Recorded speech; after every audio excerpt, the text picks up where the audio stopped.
রাজবাড়ির ভেতরে চলে এসেছি।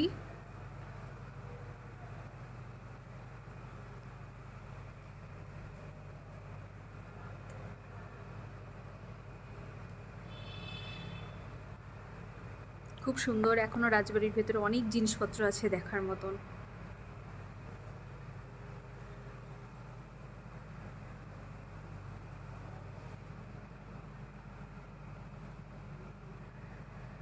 পুরো পিওর কাঁসার।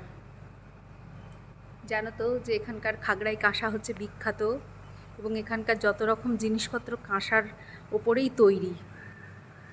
এটা হচ্ছে মুর্শিদাবাদের স্পেশালিটি। খাগড়াই কাঁসা হচ্ছে পৃথিবী বিখ্যাত কাঁসা, আর সেটা মুর্শিদাবাদেই পাওয়া যায়। এই দেখো, কাঁসা দিয়ে তৈরি রাধা কৃষ্ণ, কাঁসা দিয়ে তৈরি দুর্গা মূর্তি, এগুলো সব পিওর কাঁসা দিয়ে তৈরি।